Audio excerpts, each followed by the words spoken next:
आज के टाइम पे this is the main problem कि डॉक्टर्स बहुत सारे बन रहे हैं बट उन्होंने एक्चुअल में पेशेंट के साथ ट्रीटमेंट नहीं किया है, उनको पेशेंट को कैसे ट्रीट करना है यही नहीं आ रहा है। आज की मेडिकल कॉलेज की, चाहे वो एलोपैथिक हो चाहे वो आयुर्वेदिक हो, बर्निंग प्रॉब्लम है कि वहाँ पेशेंट नहीं है। एग्जैक्टली क्योंकि डॉक्टर बनना थोड़ा सा मैं बोलूँगा कि कॉम्प्लिकेटेड होता है, खासकर जब आपको कोई गाइड करने वाला नहीं हो। ये मैंने बताया ना, एक बहुत अच्छा मोमेंट रहता है कि अब हम खुद तो कर पा रहे हैं वो वाली चीज़, बिकॉज सिखाता आजकल कोई किसी को नहीं है, ये सच बात है। ये बिल्कुल सच बात है। जो आप अपने टाइम पर ड्यूरिंग स्टडी जो सीख लोगे वही आपकी लाइफ लॉन्ग काम आएगा, चाहे वो थ्योरेटिकल नॉलेज हो, चाहे वो क्लिनिकल हो या प्रैक्टिकल हो, कुछ भी हो। स्टोन तो हर एक दूसरे के निकल आता है, तो इधर इसका रीजन क्या है? हम लोग के खान पान के ऊपर भी डिपेंड करता है एक बेसिक चीज़। और अगर गॉल ब्लैडर स्टोन के बारे में बात की जाए तो फैटी 40 फर्टाइल फीमेल्स, ये एक निमोनिक है। एमबीबीएस करना चाह रहा है या बीएमएस करना चाह रहा है तो उसके लिए क्या इंपॉर्टेंट रखता है, मायने क्या रखता है, उसको सीखना कहाँ पर चाहिए, बड़ा इंपॉर्टेंट है।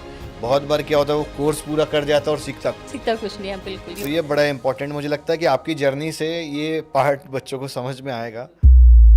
हेलो नीट एस्पिरेंट्स, तो आज की जो पॉडकास्ट है बहुत इंटरेस्टिंग होने वाली है।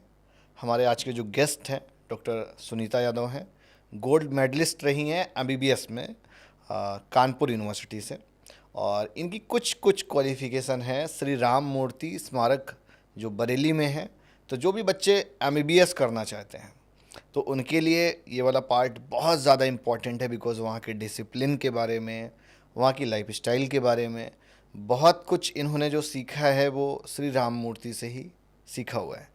तो वीडियो को यार कंप्लीट देखना, बहुत इंटरेस्टिंग होने वाली है। और उसी के पैरेलली क्लिनिकल एक्सपोजर कितना मैटर करता है, बिकॉज ये चेयरपर्सन भी हैं जेएस ग्रुप फर्रुखाबाद की। तो बहुत सारे कॉलेजेस इनके रन हो रहे हैं, उनमें से एक बीएमएस का कोर्स है। तो उसके साथ साथ हम देखेंगे कि बीएमएस में कैसे इन्होंने मॉडर्न मेडिसिन को इंटीग्रेट किया हुआ है।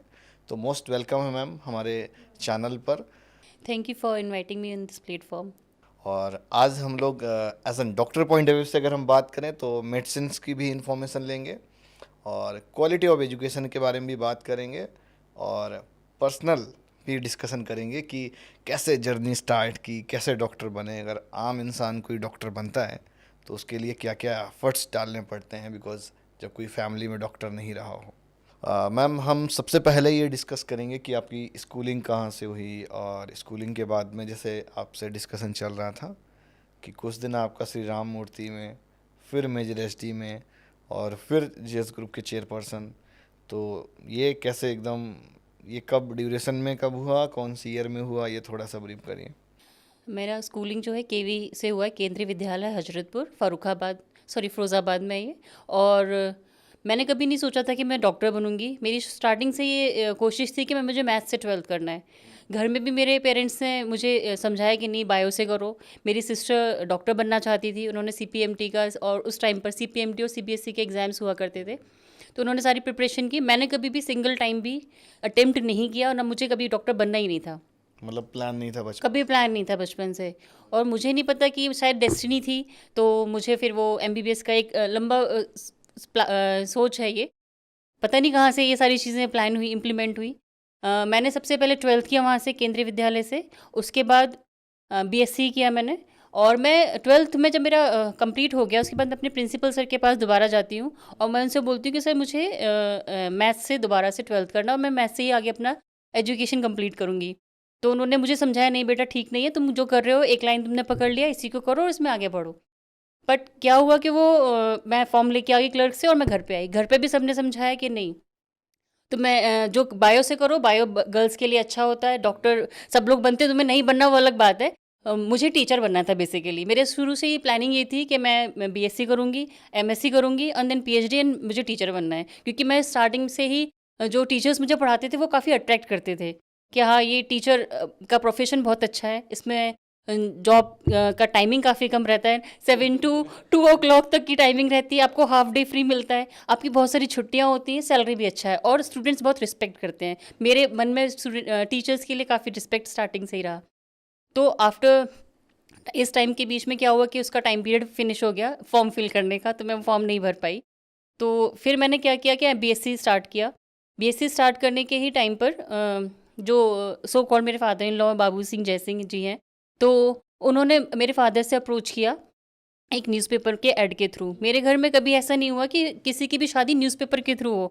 ये फर्स्ट टाइम ऐसा हुआ कि पापा ने कटिंग देखा और उसे कटिंग को लेके जाके क्या कहते हैं मुझसे कहा चलो एक फ़ोटो खिंचाने चलते हैं। मैंने कहा मेरे पास फ़ोटो है ये ले ली कि नहीं, उन्होंने बोला फुल साइज़ चाहिए। उन्होंने मुझे कुछ भी नहीं बताया और जाके एक फ़ोटो शूट कराया और पोस्ट कर दिया। उसके बाद क्या हुआ कि जो मेरे फादर इन लॉ हैं बाबू सिंह जी, उन्होंने मुझसे कोऑर्डिनेट किया, मेरे पेरेंट्स से कोऑर्डिनेट किया और वो एक दिन घर पर आए। तो उन्होंने मुझसे हिंदी में कुछ लिखने के लिए कहा और कुछ इंग्लिश में लिखने के लिए कहा। वो चीज़ मुझे आज भी याद है। उन्होंने बोला कि डाइजेस्टिव सिस्टम के बारे में लिख के दिखाओ। तो मैंने पूरा एक पेज लिख दिया। अब बोलते हैं किसी को हिंदी में कन्वर्ट करके आपको हिंदी में लिखना है, वो भी लिख के दिया। उन्होंने सिर्फ इतना ही करवाया और वो चले गए। तो मुझे नहीं पता था कि उनकी क्या प्लानिंग चल रही है और क्या उनका इंटेंशन है। तो सिर्फ इतना हुआ और 1 साल तक कोई कोऑर्डिनेशन नहीं, कुछ नहीं। तो उस बीच में मेरे फादर ने दूसरी जगह मेरी शादी फिक्स कर दी आगरा में, जो कि एक पीसीएस क्वालिफाइड था, इंटरव्यू बाकी था। तो मॉर्निंग में मैं कॉलेज जाने के लिए तैयार हो रही थी, मेरी फ्रेंड मेरे साथ में बैठी हुई थी, मुझे आज भी वो पल याद है। तो उनका फ़ोन आता है कि मैं फ़र्रुखाबाद से बाबू सिंह। तो फ़र्रुखाबाद से मेरा टच में कोई नहीं है, कोई फैमिली मेम्बर्स भी नहीं है। तो मुझे रिकॉल आया कि अच्छा एक बार ये आए थे हमारे घर पे। तो मैंने कहा कि नहीं शादी तो नहीं हो सकती, मैंने डायरेक्टली उनको ये बोला शादी तो नहीं हो सकती। तो उस टाइम पे मेरे दिमाग में ये चीज़ें नहीं थी कि कैसे मतलब मैं किसी से ऐसे बात कर सकती हूँ। और मेरे को खुद से मेरी शादी के बारे में बात हो रही थी। उस टाइम पे लड़कियां बहुत शाय होती थी और इस तरीके की बातें नहीं करती थी। तो मैंने कहा नहीं शादी तो नहीं हो सकती, मेरी शादी तो फिक्स हो गई है। तो उन्होंने बोला क्यों नहीं हो सकती, तो क्या करता है लड़का। तो मैंने कहा वो पीसीएस है और इंटरव्यू अभी उनका होने वाला है और हो जाएगा थोड़े दिनों में। तो वो बोलते हैं कि यहाँ डॉक्टर लड़का लड़का डॉक्टर है, आपको डॉक्टर से शादी करनी चाहिए। और तो मेरे दिमाग में तो कभी मैंने सोचा ही नहीं, ना अपने लिए सोचा और एज अ हस्बैंड तो कभी सोची थी कि डॉक्टर से शादी करनी है या क्या करना है, ऐसा फ्यूचर प्लानिंग कभी नहीं रही। तो उन्होंने मुझे बहुत सारे इंसिस्ट किया कि यहाँ पे फ्यूचर सिक्योर है, ये है वो है। तो मैंने कहा नहीं नहीं ऐसा कुछ नहीं हो सकता, मैंने फ़ोन कट कर दिया। कन्विंस करने की पूरी पूरी पूरी कोशिश की उन्होंने कन्विंस करने की और 100% उन्होंने कन्विंस कर भी लिया। मैंने बाद में सोचा कि इंटरव्यू तो नहीं हुआ, ये बात तो सच कह रहे थे कि उन्होंने मुझसे ये भी बोला कि अगर इंटरव्यू उस लड़की ने क्रैक नहीं कर पाया तो अब आप क्या करोगे, तो फ्यूचर तो आपका सिक्योर नहीं है, यहाँ पर आपका फ्यूचर सिक्योर है, मैं आपको एमबीबीएस कराऊंगा। मतलब उन्होंने ये काउंसलिंग कर दी। पूरे ढंग से काउंसलिंग कर दी उन्होंने, उस फ़ोन पे ही काउंसलिंग हो गई। अगर वो फ़ोन मैं पिक नहीं करती तो वो मैं आज फर्रुखाबाद में नहीं होती और ना ही मैं डॉक्टर होती, ये तो श्योर है। और आपके जैसे आपके जो फादर और मदर हैं इनका प्रोफेशन क्या है?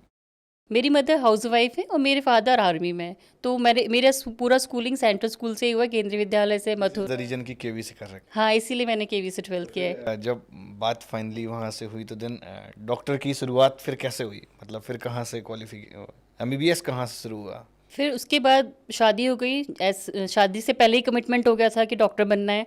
तो फिर हाँ तो शादी ही इस बेसिस पे हुई थी कि एमबीबीएस करना है। तो एमबीबीएस में मेरा एडमिशन हो गया एसआरएमएस में। उसके बाद मैं फर्स्ट ईयर में मैंने एडमिशन लिया। ये किस ईयर की बात होगी? ये अराउंड 2008 की बात है। ओके 2008 में एसआरएमएस बरेली आप चले। एसआरएमएस बरेली, शादी होते ही विदिन 1 मंथ। तो कुछ भी नहीं पता था डॉक्टर के बारे में, मेरी फैमिली में कोई डॉक्टर नहीं था, ना मदर ना मेरे भाई बहन कोई नहीं। एग्जैक्टली क्योंकि डॉक्टर बनना थोड़ा सा मैं बोलूँगा कि कॉम्प्लिकेटेड होता है, खासकर जब आपको कोई गाइड करने वाला नहीं हो और घर पे वो आपके टर्म्स वो आपकी चीज़ें मतलब मेडिसिन समझने के लिए घर में एटलीस्ट एक डॉक्टर होना चाहिए कि जो आप जिस भाषा में आप बात करने की कोशिश कर रहे हो, किसी को समझाने की कोशिश कर रहे हो, तो वो इन जनरली जैसे घर में होता है तो हम लोग नहीं समझते। तो ये सारी चीज़ें मेरे साथ भी हुई। मुझे नहीं पता था, कि मुझे सिर्फ ये पता था जैसे बीएससी करना है, 12th करना, पढ़ाई करनी है बस। तो मैंने एमबीबीएस में जब एडमिशन लिया तो मैं पेशेंट्स की तरफ नहीं देखती थी, पेशेंट देखती ही नहीं थी। तो सब लोग बोलते पेशेंट क्यों नहीं देखते हो, कि मुझे तो एमबीबीएस करना है, मुझे मतलब डॉक्टर बनना है, कि मुझे ये कहा गया है और पेशेंट से कोई ऐसा इंटरेक्शन नहीं रहता था। तो फिर ये सारी चीज़ें मुझे अपने फ्रेंड से पता चली कि डॉक्टर का मेन मोटो पेशेंट देख के उन्हें क्योर करना होता है। हाँ हाँ हाँ। तो और सारे टर्म्स है, ये सारी चीज़ें भी मुझे नहीं पता थी, वो सारी चीज़ें भी मैंने वहाँ जाके सीखी। और जो मतलब एक तरह से वो कहीं ना कहीं नई शुरुआत थी। बिल्कुल मेरे लिए एक लाइफ चेंजिंग पॉइंट था वो। उससे पहले मैंने कभी भी इतना हार्ड वर्क नहीं किया। फर्स्ट ईयर में ही मेरी प्रेगनेंसी भी हो गई थी, तो मेरे लिए और टिपिकल सिचुएशंस हो गई उस टाइम पर। तो जितने भी वहाँ पे स्टार्टिंग से एग्ज़ाम्स का बहुत रहता है, class test, complete unit completion test, half yearly test, pre university test. तो जितने भी टेस्ट होते थे मुझे, जैसे अगर 50% पासिंग मार्क्स रहते हैं एमबीबीएस के अंदर, तो 100 मार्क्स का तो मुझे 49 मार्क्स दिए जाते थे। तो मुझे ये लगता था कि ये क्या चीज़ें हैं। तो मतलब मैं कितनी मेहनत करूँ, मैं इतने कभी डम्ब नहीं रही। मुझे हमेशा स्कॉलरशिप मिलता था, 12th तक मुझे स्कॉलरशिप मिला है। और तो वहाँ जाके मुझे लगा ये तो पास करना ही मुश्किल हो रहा है, तो मेरा फ्यूचर कैसे सिक्योर है? ऊपर से घर वालों का प्रेशर कि फेल होके घर में नहीं आना है तो मैं क्वालीफाई करना है, पास होके ही आना है। तो ये बहुत प्रॉब्लमैटिक चीज़ें थी। तो लेकिन मैंने अपना शेड्यूल चेंज किया पढ़ने का। तो मैं पहले तो स्टार्टिंग में मुझे लगा कि नहीं पास होना है, तो मैंने क्लासेस बंक करना शुरू किया। कल एग्ज़ाम है या कल टेस्ट है, तो आज की सारी क्लासेस बंक की, पूरा दिन पढ़ा, पूरी रात पढ़ी और जाके एग्ज़ाम दिया। अब मुझे मार्क्स मिल रहे हैं 49 आउट ऑफ 100। एक नंबर से मुझे फेल किया। आज भी मुझे याद है कि बायोकेमिस्ट्री में मुझे फेल किया गया था। एनाटॉमी में लास्ट तक मुझे पास नहीं किया गया था। जो फाइनल एग्ज़ाम था वो मैंने क्लियर किया फर्स्ट अटेम्प्ट में, नो डाउट। लेकिन प्री यूनिवर्सिटी तक में भी मुझे 2 नंबर कम दिए गए थे। तो मुझे लगता है कि उस टाइम तो बहुत गुस्सा आता था कि क्या है, कितना पढ़ो। मुझे याद है आज भी कि हिप जॉइंट का एक लॉन्ग क्वेश्चन आया था 20 मार्क्स का। I have written in the 20 pages, full 20 pages, पूरी बीडीसी पूरी छाप दी थी। बीडीसी एक बुक होती है, हाँ हाँ, समझ गया। तो मुझे उसमें 2 नंबर मिले थे तो मुझे ये चीज़ अभी भी याद है कि ये कितना मतलब टेरिफाइंग चीज़ें थी कि जो स्टूडेंट एक एवरेज स्टूडेंट था और उसको जाके वहाँ पास होना मुश्किल पड़ रहा है। तो ये मतलब एक मेरे लिए एक ट्रॉमा था बहुत बड़ा, खुद से वो फेस नहीं कर फेस नहीं कर पा रही थी मैं। तो उस चीज़ के उसके बाद लेकिन फाइनल ईयर में मुझे ऐसा जब मैं वहाँ से पास आउट होके यहाँ आई, उसके बाद मुझे लगा कि ये सारी चीज़ें शायद पेशेंट स्टूडेंट को सुधारने के लिए थी, ताकि स्टूडेंट और हार्ड वर्क करे। और उनका पहले से ये प्लानिंग रहती है कि 100 अगर स्टूडेंट्स हैं तो उसमें से 70 स्टूडेंट्स को उस टाइम पे वो पास किया करते थे। जो क्रीम स्टूडेंट्स हैं तो वही आगे जाएंगे, और जो थोड़ा सा लोअर है या बिलो एवरेज है तो उनको वो सप्ली करके बैक रखते थे थोड़ा सा, और रिफ्रबिश हो और कि वो जब निकले तो एक्चुअल वाला। एक्चुअल डॉक्टर बन के निकले। क्योंकि उस टाइम पर नीट नहीं हुआ करता था, कोई एंट्रेंस टेस्ट नहीं था, तो सब लोग जाके एडमिशन ले सकते थे, उनको फर्स्ट ईयर में ही क्लियर करना पड़ता था। तो अगर हम थोड़ा सा डॉक्टर्स की बात करें कि जब आप एसआरएमएस में थे, मतलब फर्स्ट ईयर सेकेंड ईयर, आपने 3 ईयर वहाँ से किए, राइट? तो जो वो 3 साल की जो जर्नी रही है एसआरएमएस में, वो कितनी लर्निंग और फ्रूटफुल रही? बिकॉज डिसिप्लिन्ड बहुत है, और कहीं ना कहीं जैसे आपने बताया कि मार्क्स कम मिलते थे। हाँ, बिल्कुल बिल्कुल। तो और क्या क्या चीज़ें हैं जो आपको भी याद हो? जैसे फर्स्ट ईयर क्लियर करने के बाद, फर्स्ट ईयर में वहाँ पे हम लोग एक रूम में 3 स्टूडेंट्स रह सकते हैं। सेकेंड ईयर में आके 2 स्टूडेंट्स एक रूम में रह सकते हैं।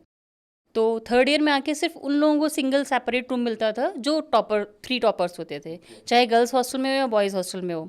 मेरे साथ जो मेरी बैचमेट थी उसके साथ ये इशू था कि अगर घड़ी भी चल रही है, टिक टिक कर रही है, या फ़ैन भी चल रहा है, तो उसके लिए बहुत बड़ा ट्रॉमा था। वो घड़ी उठा के फेंक देती थी, वो फ़ैन बंद कर देती थी, क्योंकि उसको डिस्टर्बेंस होता था, उसको नींद नहीं आती थी। और मेरे साथ ये था कि मैं पढ़ती थी तो बोल बोल के पढ़ती थी मेरा कंसेप्ट ये था कि मैं अपने सारे सेंसेस यूज़ करूँ। जैसे आजकल भी ये है कि ऑडियो विजुअल एड्स हैं, उसे दिखा के और सुना के स्टूडेंट्स को पढ़ाया जाता है। तो मुझे लगता था कि मैं ऐसे उंगली से हर एक फिंगर टच करती थी, टचिंग इफेक्ट भी रहे, टच सेंस भी मेरा यूज़ होता था, और ऑडियो विजुअल तो रहता ही था। तो मैं जो पढ़ रही हूँ उसे बोलूँ तो वो मेरे कानों तक भी जाए, तो ब्रेन में अच्छे से सेट होगा। मुझे किसी भी तरीके से वहाँ से पास होके निकलना था, उस टाइम पे दिमाग में ये था। तो सेकंड ईयर में ये बहुत बड़ी प्रॉब्लम हुई मेरे साथ। तो मैं बोल रही हूँ और उसके साथ इश्यूज़ होने शुरू हो गए। तो फिर मुझे लगा कि इसका कुछ सॉल्यूशन करना चाहिए, नहीं तो मैं फेल हो जाऊँगी, क्योंकि उस टाइम पे सिर्फ ये दिमाग में था कि नहीं भाई पास होना है किसी तरीके से। तो मैंने अपने 2 पार्टनर्स चूज़ किए जो अलग-अलग रूम में रहते थे। एक पार्टनर ऐसी थी जिसके रूम में कोई जाना ही नहीं चाहता था, कि वो काफ़ी डम थी। तो उसके साथ मैंने 8 टू 1 ओ क्लॉक मतलब नाइट का शिफ्ट डिसाइड किया। एक मेघा गोयल थी, आज वो पीडियाट्रिशियन है दिल्ली में। तो उसके साथ मैंने अपना डे का शेड्यूल स्टार्ट किया। जैसे ही हम लोगों का कॉलेज 4 ओ क्लॉक छूटता था, 4:10 तब होते थे कि चाय वगैरह लेके बुक उठा के पढ़ना शुरू कर देते थे। 4 से 8 उसके साथ पढ़ना है, फिर आधे घंटे का ब्रेक रहता था 8:30 से 8 से 8:30 तक का, 8:30 के बजे के बाद 1 बजे तक उसके साथ पढ़ना है। तो मुझे लगा कि मैं कितनी भी मतलब वहाँ के स्टूडेंट्स और वहाँ के एनवायरनमेंट को देख के मुझे लगता था कि मैं सबसे पुअर स्टूडेंट हूँ यहाँ पे, तो मुझे एक्स्ट्रा मेहनत करनी पड़ेगी, तभी मैं इसका सोल्यूशन कर पाऊँगी, नहीं तो मैं घर में किसी को मुँह दिखाने लायक तो नहीं रहने वाली यहाँ के। प्रेशर बहुत रहेगा। बहुत ज़्यादा पीयर प्रेशर था उस टाइम पे। तो ऐसे करके मैंने पढ़ाई की, और फिर मेरे को ऐसा लगने लगा कि नहीं, इस मतलब रूममेट के साथ पढ़ना थोड़ा सा मुश्किल है और ये सारी चीज़ें आ रही हैं। तो मुझे पता चला कि जो टॉपर 3 हैं उनको एक सेपरेट रूम मिल सकता है। तो मेरा उस टाइम पे मोटिवेशन सिर्फ एक वो छोटी सी चीज़ होगी कि मुझे एक सेपरेट रूम चाहिए, कि मुझे वो रूम मिलना चाहिए। रूम नहीं मिलेगा तो मेरी पढ़ाई नहीं हो पाएगी और मैं पढ़ नहीं पाऊँगी। तो उस चीज़ के लिए मैंने इतनी पढ़ाई की, और मैंने जाके जैसे ही वो रूम सीनियर्स ने खाली किया, मैंने लॉक लगा दिया उसके अंदर कि ये रूम मुझे चाहिए, और सारी उसकी फैसिलिटीज़ देख ली कि हाँ टॉयलेट के भी पास होना चाहिए, कि वहाँ पे अटैच टॉयलेट्स की सबकी सुविधा नहीं थी। तो वो सारी चीज़ें भी होनी चाहिए, ग्राउंड फ्लोर पे होना चाहिए, ठंडा भी रहना चाहिए, क्योंकि वहाँ पे एसी की भी फैसिलिटी नहीं है। उस टाइम पर कूलर रहता था। तो मैंने पहले ही लॉक लगा दिया। जो उसके बाद रिजल्ट आया तो मुझे लगा अब तो मुझे रूम मिल जाएगा, और मैं बहुत खुश हुई उस चीज़ को लेके। और मैं वहाँ पर गर्ल्स में टॉपर 3 में थी उस टाइम। तो इट्स मीन कि फाइनली रूम मिल गया। फाइनली रूम मिल गया। नहीं, उस टाइम पे जो हमारी वार्डन मैम थी, चैताली मैम थी, वो सर्च कर रही हैं कि इसमें लॉक कौन लगा के गया है, उनको पता ही नहीं था। तो फिर उन्होंने ढूंढा, सबसे पूछा, किसी को पता ही नहीं है। तो उनको मुझ पर डाउट हुआ, उन्होंने मुझे बुलाया एक दिन कि रूम में लॉक किसने लगाया, कि मैंने लगाया। वहाँ पे कोई भी ऐसी हरकत कर ही नहीं सकता कि बिना किसी की परमिशन कैसे लॉक लगा ले। पर मेरे दिमाग में वो बसा हुआ था कि मुझे अगर ये रूम नहीं मिलेगा तो मैं सर्वाइव नहीं कर पाऊंगी। तो फिर उन्होंने मुझे एक दिन बुलाया और फिर पूछा, अरे तुम, फिर बहुत डांटा भी कि तुमने बिना पूछे ऐसा क्यों किया। बट फाइनली पता नहीं वो मुझसे कैसे कन्विंस हुई, और उन्होंने मुझे वो रूम दे दिया। मुझे लगा कितना सब करने के बाद भी लास्ट में कहीं ऐसा ना हो कि मुझे वो रूम ना मिले। लगता है तो रूम भी नहीं मिले। इतनी मेहनत करने के बाद भी कहीं गड़बड़ ना हो जाए। तो आई थिंक थर्ड ईयर तक आपने वहाँ से श्री राम मूर्ति से किया। थर्ड ईयर कंप्लीट नहीं हुआ था मेरा। कंप्लीट नहीं हुआ था, तो फिर मेजर कैसे आना हुआ? 2011 में फर्रुखाबाद में major S D Singh medical college की शुरुआत हुई, जो हम लोगों की पूरी फैमिली का ही कॉलेज था।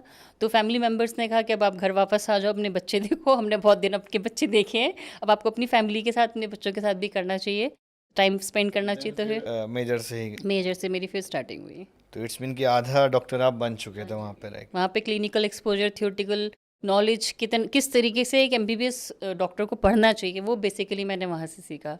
अभी हम आपके जो बी जयसिंह के अंदर जो बीएमएस हैं उस पे हम आएंगे, क्योंकि जैसे आप एज एन डॉक्टर बता रहे हो कि बहुत क्लिनिकल एक्सपोजर इम्पॉर्टेंट होता है। तो अभी हम आयुर्वेदा में कितना क्लिनिकल एक्सपोजर दे पा रहे हैं? आयुर्वेदा में अगर डिपार्टमेंट वाइज बात करें तो सबसे ज़्यादा हम लोग क्या, सर्जरी, गायनी, पीडिया और पंचकर्मा, इसमें हम लोग फोकस करते हैं। और सर्जरी की अगर हम लोग बात करें तो सर्जरी में हम लोग ओपन प्रोसीजर्स तो करते हैं, इसके साथ में laparoscopic procedures, endoscopic procedures, anorectal procedures, ये सारे प्रोसीजर्स करते हैं। और गायनी के अंदर हम लोग इनफर्टिलिटी ट्रीटमेंट और जो नॉर्मल डिलीवरी है, ये सारे गायनी और ऑप्स के प्रोसीजर सारे करते हैं। और पीडिया के अंदर हम लोग के पास एनआईसीयू की फैसिलिटी है। हर एक वेडनेसडे हम लोग free of cost immunization provide करते हैं। स्वर्णप्राशन भी हम लोग खुद ही प्रिपेयर करते हैं, वो भी डिस्ट्रीब्यूट करते हैं। पंचकर्मा में भी हम लोग जितने भी जॉइंट पेन से रिलेटेड जितने भी पेशेंट्स आते हैं उनको डिफरेंट थेरेपीज दी जाती है। अभी जो पीजी के बच्चे हैं आपके यहाँ, अभी आई थिंक लास्ट टाइम ही आया है आपके यहाँ, तो पीजी के स्टूडेंट्स रेगुलर आते हैं, वो कुछ सीख पा रहे हैं कि नहीं सीख पा रहे हैं? वो प्रॉपर रेगुलर आ रहे हैं, और जो मैंने एसआरएमएस में सीखा है, जो मैंने अपने एमएस में सीखा है, वो मैं पूरा कोशिश कर रही हूँ कि उन स्टूडेंट्स के साथ इम्प्लीमेंट करूँ। उनका भी शेड्यूल मैंने इसी तरीके से शिफ्ट किया हुआ है। 9 to 4 उनको ओपीडीज देखनी है, फिर इवनिंग शिफ्ट है 5 to 8, and then 8 to 8 night shift रहती है। तो कंप्लीट डे वर्किंग रहते हैं वो? कंप्लीट डे वर्किंग रहता है, और वो ड्यूटीज चेंज होती रहती है, किसी एक पर्टिकुलर स्टूडेंट के ऊपर नहीं रहता, पर आपका टर्न आएगा ज़रूर। एग्जैक्टली। अगर हम एज एन चेयरपर्सन के पॉइंट ऑफ व्यू से, और एज एन आप स्टूडेंट रहे भी, डॉक्टर मेडिसिन भी आपने पूरी कंप्लीट की, तो एज एन डॉक्टर कितना मैटर करता है मेडिसिन, कितना पार्ट मतलब थियोरेटिकल आना चाहिए at the time of qualification? जैसे बहुत सारे इस पॉडकास्ट को बच्चे देख रहे होंगे, तो थियोरेटिकल कितना नॉलेज इंपॉर्टेंट होता है और प्रैक्टिकल नॉलेज कितना इंपॉर्टेंट होता है डॉक्टर बनने के लिए? कोई ये कहावत है कि जो आपका दिमाग जानता है, आंखें वही देखती हैं। तो मेरी थ्योरी बहुत स्ट्रांग थी, तो थ्योरी तो बेस है। जैसे जब तक आप ABCD नहीं जानोगे तो एप्पल कैसे लिखोगे, सेम सिचुएशन, थ्योरी आपको आना चाहिए और प्रैक्टिकल नॉलेज भी आना चाहिए। जब प्रैक्टिकल और थ्योरी दोनों चीज़ें आपकी स्ट्रांग होंगी तो उसको आप क्लिनिकली इम्प्लीमेंट कर पाओगे। जैसे CPR एक एग्जाम्पल, आपको सिखाया गया पार्ट, उसके बाद उसका हम लोगों ने क्लिनिकली आपको एक डमी पर प्रोसीजर करके दिखा दिया कि ऐसे करते हैं। लेकिन जब तक आपने पेशेंट पे नहीं किया होगा तो आप नहीं कर सकते। एक इमरजेंसी सिचुएशन होते हैं, अच्छे नहीं कर पाते हैं, तो उसके लिए आपको डेली नहीं तो मतलब नहीं, ये चीज़ बड़ा मतलब हॉट टॉपिक है, मैं बोलूँगा कि आज के टाइम पे this is the main problem कि डॉक्टर्स बहुत सारे बन रहे हैं, बट उन्होंने एक्चुअल में पेशेंट के साथ ट्रीटमेंट नहीं किया है, उनको पेशेंट को कैसे ट्रीट करना है यही नहीं आ रहा है। आज की मेडिकल कॉलेज की, चाहे वो एलोपैथिक हो चाहे वो आयुर्वेदिक हो, बर्निंग प्रॉब्लम है कि वहाँ पेशेंट नहीं है। पेशेंट का होना बहुत ज़रूरी है, क्योंकि हमें आफ्टर ऑल MBBS या BMS करने के बाद पेशेंट के साथ ही डील करना है, और पेशेंट से आपका इंटरेक्शन नहीं होगा। जब पेशेंट से आप मिलते हो तो उससे बात करना, उसके साथ ट्रस्ट बिल्ड करना। मान लीजिए से फॉर एग्जांपल मैं सर्जरी करती हूँ, तो कोई भी जैसे कोई भी परचेज करता है कोई भी प्रोडक्ट, उसको 10 बार परखेगा, उसके रिव्यूज़ देखेगा। वो अपनी पूरी बॉडी आपको दे रहा है, आप बेहोश भी करोगे, काटोगे भी, सब कुछ उसमें से कोई पार्ट निकालोगे भी, तो वो इतना ट्रस्ट आप पर डेवलप कर रहा है और इतना ट्रस्ट आपके ऊपर बिल्ड कर रहा है, तभी तो आपको अपना अपना पूरा शरीर आपको सौंप रहा है कि हाँ भैया आप मेरी प्रॉब्लम को सॉल्व करो, और उनको ट्रस्ट है कि हाँ आप सॉल्व भी कर दोगे। तो उसके लिए ट्रस्ट बिल्डिंग बहुत ज़रूरी है, और ट्रस्ट तभी डेवलप होता है जब आप उस चीज़ में एक्सपीरियंस्ड हो। वो काम आप डेली करो, आप ब्रश अप हो उस चीज़ में। धीरे धीरे करके ही हाँ, धीरे धीरे विद एक्सपीरियंस। जैसे जो पीजी के स्टूडेंट्स हमारे यहाँ आए थे, फर्स्ट ईयर में थे, आज सेकेंड ईयर होने में आने वाले हैं, तो वो चीज़ में बहुत इंप्रूवमेंट है। अब मैं उनको ओपीडी में बैठा सकती हूँ और वो पूरे पेशेंट्स देख सकते हैं। Okay, this is the actual thing कि मतलब डॉक्टर्स के लिए ये वाला एक मोमेंट होता है कि अब मैंने सीख लिया, अब हम खुद कर पा खुद कर पा रहे हैं, ये एक अपने आप में सेल्फ कॉन्फिडेंस होता है। ये मैंने बताया ना, एक बहुत अच्छा मोमेंट रहता है कि अब हम खुद तो कर पा रहे हैं, वो वाली चीज़ है। बिकॉज सिखाता आजकल कोई किसी को नहीं है, ये सच बात है। ये बिल्कुल सच बात है। जो आप अपने टाइम पर ड्यूरिंग स्टडी जो सीख लोगे वही आपके लाइफ लॉन्ग काम आएगा, चाहे वो थ्योरेटिकल नॉलेज हो, चाहे वो क्लिनिकल हो या प्रैक्टिकल हो, कुछ भी हो। तो अगर हम बात करें थोड़ा सा बीएमएस की, बिकॉज हमारे चैनल पर आयुर्वेदिक वाले बच्चे बहुत ज़्यादा हैं, तो बीएमएस में हम लोग ऐसा कुछ, क्या हम लोगों ने एडिशनल करिकुलम प्लान किया हुआ है? अगर क्लिनिकली अगर हम बात करें तो उनको कितना क्लिनिकल एक्सप्लोर करने का मौका मिलता है? क्लिनिकली जैसे ड्यूरिंग द थ्योरी क्लासेस, जो थ्योरी हम लोगों का फर्स्ट ईयर सेकेंड ईयर में रहता है, उसके साथ में ही कैसे कैसे आप करते हो? मतलब कुछ एक्स्ट्रा क्लासेस रहती हैं या कुछ गेस्ट लेक्चर्स रखते हैं, सेमिनार्स वगैरह रखते हैं, क्या क्या है आपके यहाँ? अभी तक मिनिमम स्टैंडर्ड रिक्वायरमेंट्स हुआ करते थे, एमएसआर जो होता था, अभी इसेंशियल रिक्वायरमेंट्स कर दिया है गवर्नमेंट ने 2024 से ही। तो MESAR हो गया है वो, तो उसमें सारा पूरा जो प्रोसीजर था वो सभी चेंज कर दिया गया है। अभी तक एक एक साल का होता था प्रॉफ, अब डेढ़ डेढ़ साल का कर दिया है। 3 मंथ का है। हाँ, तो हाँ 18 मंथ का हो गया है। 18 मंथ करके 3 प्रॉफ्स हो गए उसके अंदर। तो उसमें फर्स्ट मंथ में आपको क्या सिखाना है, सेकंड मंथ में आपको क्या कंप्लीट करना है, वो सारी चीज़ें डिसाइड की गई हैं। उसमें क्लिनिकल के कितने क्लासेस रहेंगे, एक्स्ट्रा करिकुलर एक्टिविटीज़ के लिए क्या क्या रहेगा, उसके लिए पूरा उन्होंने अपना तरफ से इसेंशियली कर दिया कि ये इतना फुलफिल आपको करना ही है। अगर वो हम लोग फॉलो कर लेते हैं तो 100% एक कंप्लीट डॉक्टर बन के स्टूडेंट निकलेगा ही। राइट। अगर हम थोड़ा सा बात करें कि आपके यहाँ बहुत सारे मेडिकल कोर्सेज हैं, तो मेडिकल कोर्सेज में हॉस्पिटल का कितना रोल रहता है? मतलब हॉस्पिटल आपके यहाँ जैसे रनिंग है, पेशेंट आते हैं एटलीस्ट, बाकी लोगों के यहाँ तो पेशेंट ही नहीं आते हैं, तो उसका बेनिफिट बच्चे को कितना मिलता है? अगर हम वो किसी भी कोर्स की बात करें, वो बीएससी नर्सिंग की बात करें या बीएमएस की बात करें या और भी जो आपके यहाँ कोर्सेज हैं पैरामेडिकल के, तो उसमें कितना रोल कितना रहता है या बच्चे को क्या बेनिफिट है? बच्चे को देखो, मेडिकल कोर्सेज चाहे वो बीएमएस हो, एमबीबीएस हो, चाहे बीएससी नर्सिंग हो, या paramedical courses X-ray OT technician है, या फिर फार्मेसी कोर्सेज हो, उन सभी में अल्टीमेटली जाना तो उनको हॉस्पिटल में ही है, हॉस्पिटल में ही वर्क करना है। अगर आप हॉस्पिटल में जा रहे हो और वहाँ पर पेशेंट ही नहीं है तो आपका एक्सपोजर क्या होगा, आप क्या सीखोगे? तो इसलिए हम लोग राउंड द क्लॉक इन लोगों का इंटर्नशिप का प्लानिंग करते हैं और इनकी ड्यूटीज़ लगाते हैं डिफरेंट डिफरेंट डिपार्टमेंट्स में, ताकि वो डिपार्टमेंट्स में जाके उसके बारे में सीखें, जानें और उसको अपने फ्यूचर में इम्प्लीमेंट कर सकें। और यहाँ से पास आउट होकर स्टूडेंट्स अच्छे अच्छे इंस्टीट्यूट्स में गए भी हैं और लगे भी हैं, उनको कभी भी दिक्कत नहीं आती, सेल्फ कॉन्फिडेंस उनके अंदर इतना होता है क्योंकि उन्होंने वहाँ पे काम किया होता है। प्रैक्टिकल एक्सपोजर की वजह से। हाँ, प्रैक्टिकल एक्सपोजर्स की वजह से मेदांता, अपोलो, कई जगह हमारे स्टूडेंट्स हैं वो काम कर रहे हैं। ओके।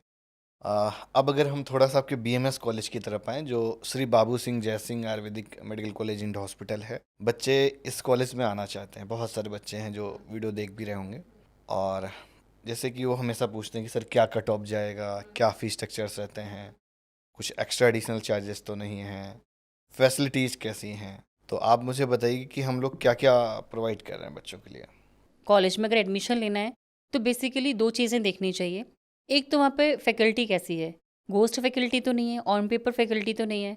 तो मैं उस टर्म में अगर बोलना चाहूँगी कि हम लोगों के यहाँ 99% फैकल्टी जो है रेगुलर है और कैंपस में रहती है। जो बाकी 1% है वो हमारी लोकल की फैकल्टी है, आउट ऑफ कैंपस रहती है। तो 100% फैकल्टी किसी कॉलेज में नहीं मिल पाएगी। आज के टाइम पे हाईएस्ट सैलरी पेड अगर इंस्टीट्यूट अगर चेक करेंगे तो सबसे ज़्यादा हम लोगों का ही कॉलेज मिलेगा, क्योंकि सारी फैकल्टी रेगुलर है और regular faculty high salary demand करती है। तो ऑल ओवर द इंडिया से हम लोग के यहाँ पे टीचर्स हैं। जम्मू से भी मैम है हमारे यहाँ, केरल से भी स्टाफ है, केरल से भी डॉक्टर्स हैं, खास करके पंचकर्मा में। और किसी भी स्टेट को आप ले लेते हैं, मध्य प्रदेश है, गुजरात है, उड़ीसा है, सभी स्टेट से हम लोगों के पास टीचर्स हैं। एकेडमिकली फैकल्टी डाइवर्सिटी है, फैकल्टी डाइवर्सिटी है, और जो डाइवर्स फैकल्टी है उससे क्या होगा, आपको डिफरेंट एक्सपीरियंस मिलेगा। कि जैसे अगर हम लोग बात करें SDM हसन की, तो वहाँ से 5 फैकल्टी करीब है हम लोग के पास, 3 फैकल्टी गायनी डिपार्टमेंट में ही है। ये भी एक रीज़न है कि हमारा गायनी डिपार्टमेंट बहुत अच्छा चलता है। पीडिया में भी हमारे पास एसन से हैं, तो पारुल यूनिवर्सिटी के पास आउट हमारे पास टीचर्स हैं, तो अच्छे अच्छे इंस्टीट्यूट से हम लोगों ने फैकल्टी को हायर किया है। तो फैकल्टी देखना चाहिए स्टूडेंट्स को। और सेकंड पॉइंट होता है कि हॉस्पिटल के अंदर क्या क्या फैसिलिटीज़ अवेलेबल हैं, हॉस्पिटल हम लोगों का कैसा चल रहा है। अगर हॉस्पिटल में पेशेंट्स आते हैं, सभी डिपार्टमेंट्स रनिंग हैं, तो आपको वहाँ पर सीखने को मिलेगा। जो आप थ्योरी आपने गेन की है एकेडमिक में, उसको आप प्रैक्टिकली अप्लाई कर पाएंगे हॉस्पिटल में, अगर आपने हॉस्पिटल में काम किया है और हॉस्पिटल में काम सीखा है अपने टीचर्स के अंडर में। मुझे लगता है कि स्टूडेंट्स के लिए सबसे ज़्यादा इम्पोर्टेंट है क्लिनिकल एक्सपोजर। अगर क्लिनिकल एक्सपोजर नहीं है तो वो आधा अधूरा ही डॉक्टर बनेगा। अगर ओवरऑल अगर हम बात करें कि थ्योरेटिकल पार्ट आप 60% ले लो और 40 पार्ट आप प्रैक्टिकल ले लो, जी। है ना, या 50-50 आप एक तरह से कह सकते हो, क्योंकि थ्योरेटिकल तो बेस है आपका क्लिनिकल के लिए, तो आप उसको भी मिस नहीं कर सकते हो।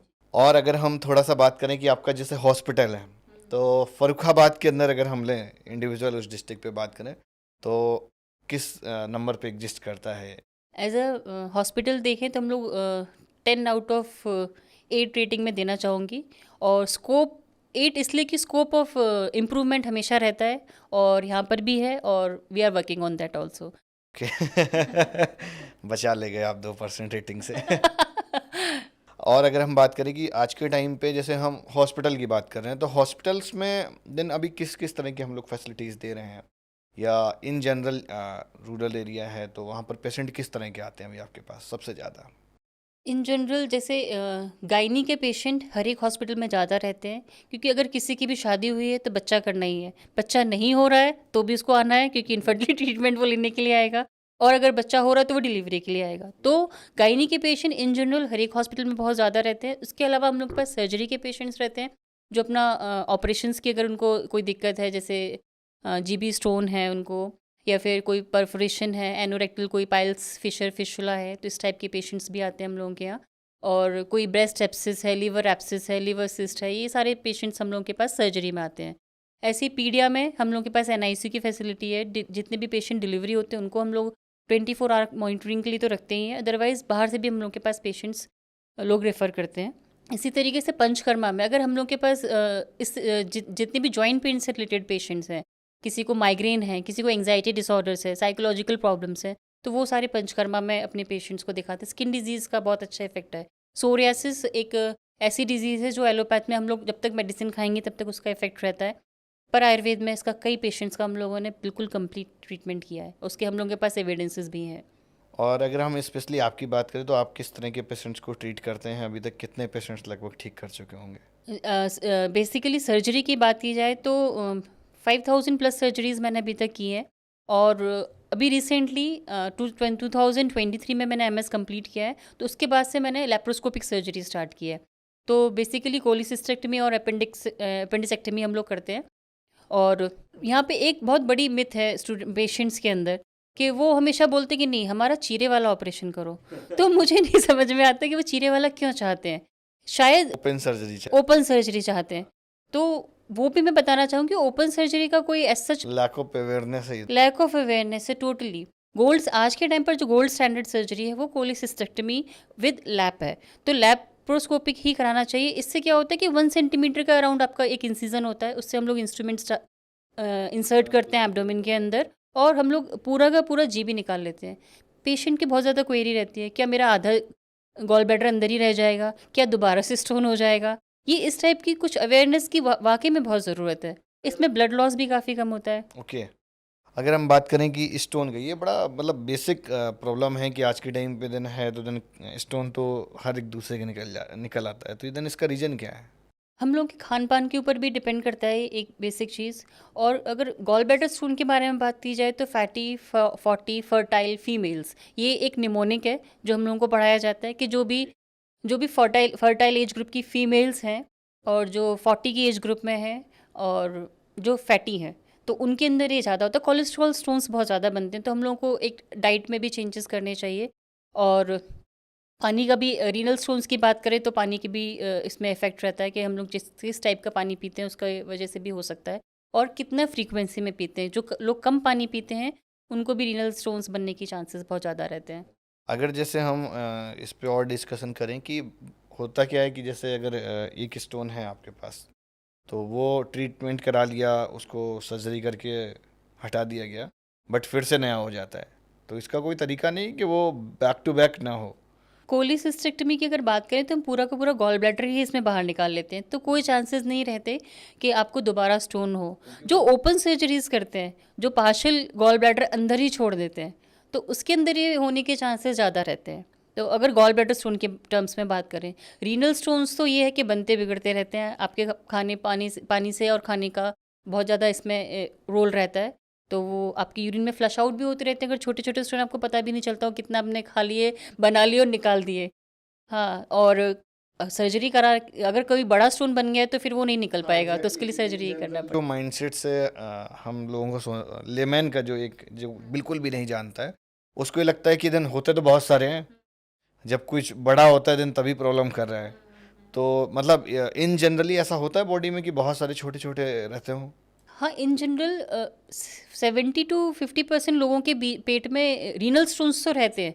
कभी कभी बहुत सीवियर पेन होता है, वो कभी कहीं फंस गया या इन्फ्लामेशन होने लगा, तो उनको दिक्कत होती है और वो पेशेंट के पास आते हैं। अदरवाइज कई सारे लोग होते हैं जो सोनोग्राफी कराने के लिए आते हैं और देखते हैं तो कहते हैं हमें तो पता ही नहीं था, हमको कभी कोई दिक्कत ही नहीं हुई। तो बहुत सारे साइलेंट स्टोन भी बॉडी के अंदर रहते हैं। अगर हम बात करें कि जैसे आप कॉलेज भी रन कर रहे हो और हॉस्पिटल भी रन कर रहे हो, दोनों चीज़ों में मुझे लगता है कि बहुत कुछ अभी मेरा खुद का रिव्यू किया हुआ है, देखा हुआ है, तो मुझे लग रहा है कि बहुत बार बच्चे कंप्लेन भी करते हैं। तो अभी आपकी क्या प्लानिंग है कि आप और क्या एडिशनल करने वाले हो? बिकॉज बच्चा जब देखता है किसी चीज़ को तो बहुत उसको लगता है कि हम डॉक्टर बन जाएं, फर्स्ट मतलब बीएमएस में ही बन जाएं, या हम जो भी कोर्स कर रहे हैं उसको हम बहुत अच्छे से सीखें। तो वो उस इन्वायरमेंट में मुझे लगता है सबसे इम्पोर्टेंट है ढालना, कि वो उस इन्वायरमेंट उसको वो मिल कैसे पाएगा ताकि वो उस चीज़ की डेप्थ समझ पाए, बिकॉज ये फर्स्ट ईयर में तो बहुत इमेच्योर होते हैं। तो एक तो ये, और दूसरा ये कि हॉस्पिटल्स में अभी हम और क्या इंट्रोड्यूस करने वाले हैं? एकेडमिक्स में जैसे हम लोग बात की थी अभी कि जो अधूरी रह गई थी, कि हम लोग थियोरेटिकली बहुत अच्छे टीचर्स को हम लोगों ने सब जगह से हायर किया हुआ है।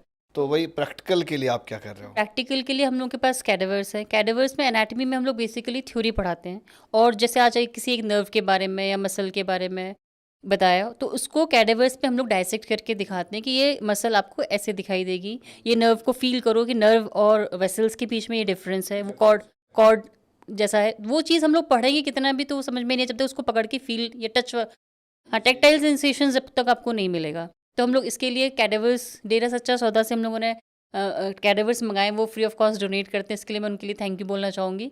तो इससे हम लोगों का बच्चों का एनाटमी स्ट्रांग होती है।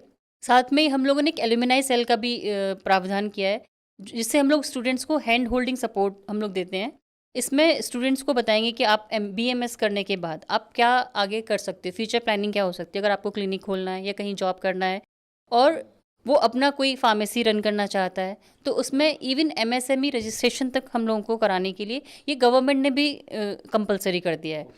तो ये सभी को करना। तरह से एलुमनाई बैकअप तो मिलने लगेगा बच्चों को। हाँ, एल्यूमिनाई बैकअप मिलेगा, और ये गवर्नमेंट का बहुत अच्छा। तो बहुत सारे आयुर्वेदिक मैं देख रहा हूँ कि स्टार्टअप भी बहुत सारे हो रहे हैं। बिल्कुल। और अगर हम थोड़ा सा इस पे बात करें कि कुछ ऐसा कैरिकुलम आपने डिज़ाइन किया हुआ है कि बच्चा आपके यहाँ जब आए तो थ्योरेटिकल के साथ साथ वो प्रैक्टिकल नॉलेज भी ले? हाँ, BMS में जब हम लोग थ्योरी क्लासेस स्टार्ट करते हैं, उसके बाद एक्स्ट्रा क्लासेस के अंदर हम लोग उनको हॉस्पिटल्स में भेजते हैं। हॉस्पिटल्स में वो टीचर्स के अंडर में, और जो हमारे PG स्टूडेंट्स हैं उनके अंडर में जाके जो पेशेंट्स हैं उसके बारे में सीखते हैं कि क्या उनको करना है, और कैसे कैसे ट्रीट करना है, कैसे पेशेंट्स को देखना है, कैसे पेशेंट को काउंसिल करना है। सबसे पहले तो पेशेंट को काउंसिल करना बहुत ज़रूरी मेन काम होता है। उसके लेवल पर सोच के वो क्या सोच रहा है, उसको कैसे हम लोग बोलें, बात करें, क्योंकि हम जो बात करते हैं ये स्टूडेंट्स के जो बात करने का तरीका होता है, तो पेशेंट को समझ में आता है ये तो छोटा डॉक्टर है, इसको तो इसकी बात तो सुननी नहीं है हमको। तो वो इतना कॉन्फिडेंस स्टूडेंट्स के अंदर डेवलप करना कि वो पेशेंट से बात करे, उसके कहने पे पेशेंट रेडी हो जाए एडमिट होने के लिए, मेडिसिन लेने के लिए, किसी भी प्रोसीजर के लिए। तो ये ज़रूरी है। तो बहुत बेसिक तक जब तक आप नहीं जाओगे तो पेशेंट को लगता है कि अरे आपको उसी स्टाइल में बात भी करनी हाँ, उन्हीं के स्टाइल में बात करनी पड़ती है, उन्हीं के टर्म्स में बात करनी पड़ती है। उनसे अगर चीज़ें निकलवानी है तो वो आपको एक ट्रीट करना, वो एक टैक्टिक्स आप। टैक्टिक्स आने चाहिए, और वो तभी आएगा जब तक आप पेशेंट से इंटरेक्शन करोगे। ओके, एट द एंड अगर हम हॉस्पिटल की बात करें कि अगर हम अभी हॉस्पिटल में और क्या एक्सप्लोर करने वाले हैं, कुछ नया लाने वाले हैं, फ्यूचर प्लानिंग क्या है, बिकॉज उसमें भी आपने 8 रेटिंग दी हुई थी अपने आप को, तो देन उस पर और क्या हम एड ऑन करने वाले हैं? उसमें हम लोग जैसे ऑर्थोपेडिक के जितने भी प्रोसीजर्स हैं वो स्टार्ट करने वाले हैं, जितने भी ऑपरेशंस हैं सियाम हम लोग अभी मंगाने वाले हैं। दूसरा ETCT कोर्सेज़ हैं हम लोग के पास, और उसके लिए emergency and trauma care centre type का हम लोग स्टार्ट करने वाले हैं। तो इसमें हम सारे एलोपैथिक की टीम लेंगे, एक ICU डेवलप करेंगे, और उसमें हम लोग इमरजेंसी पेशेंट्स को ट्रीट कर पाएंगे, क्योंकि आयुर्वेद में ये होता है कि जो लॉन्ग रन में डिजीज़ होती है बेसिकली प्रिवेंशन उसमें कराया जाता है। इमरजेंसी मेडिसिन के लिए आयुर्वेद में थोड़ा सा स्कोप कम है, जिसके लिए हमें एलोपैथ का सपोर्ट लेना पड़ेगा। तो हमारे यहाँ स्टूडेंट्स जो भी आएंगे वो आयुर्वेद के साथ साथ एलोपैथ भी सीख पाए, उसका इम्प्लीमेंटेशन कैसे करना है, कैसे हमें इमरजेंसी में पेशेंट्स को देखना है, और जहाँ इमरजेंसी नहीं है तो उनको हमें क्या प्रोसीजर्स बताने हैं। तो वहाँ हम प्रिवेंशन और आयुर्वेद का हेल्प लें, जहाँ इमरजेंसी है वहाँ हम एलोपैथ का हेल्प लें, और इमरजेंसी ट्रीटमेंट एंड ICU में कैसे वर्क करना है, कितना माइंड वहाँ पे हम उनको इन्वेस्ट करना होता है, क्योंकि वो बहुत एक सीरियस क्रिटिकल सिचुएशन होती है। वहाँ पेशेंट को देख के कि सारे वाइटल्स चेक करने होते हैं, सारे इलेक्ट्रोलाइट्स बैलेंस होने चाहिए, तो वो एक बहुत इंपॉर्टेंट चीज़ है। अगर वो पेशेंट को सही से हमने देख लिया और ट्रीट कर दिया, मतलब 50% पेशेंट्स ऐसा रहता है कि जो ICU में गया है वो सेफली निकला है, तो ये बहुत अच्छा वहाँ का रेशियो है।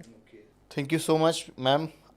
और मुझे लग रहा है कि इसी के साथ हम इस पॉडकास्ट को वाइंड अप करेंगे, बिकॉज़ बहुत अच्छा लगा आपसे बात करके। बहुत सारी स्टोन के बारे में डिस्कशन हुआ, और साथ ही साथ एकेडमिक्स के बारे में भी बात हुई, और कि किस तरह का कैरिकुलम बच्चों के लिए डेवलप किया जाए, और ताकि उनका एक जो डॉक्टर बनने का सपना है, जैसे वो MBBS करना चाह रहा है या BMS करना चाह रहा है, तो उसके लिए क्या इंपॉर्टेंट रखता है, मायने क्या रखता है, उसको सीखना कहाँ पर चाहिए, बड़ा इंपॉर्टेंट है।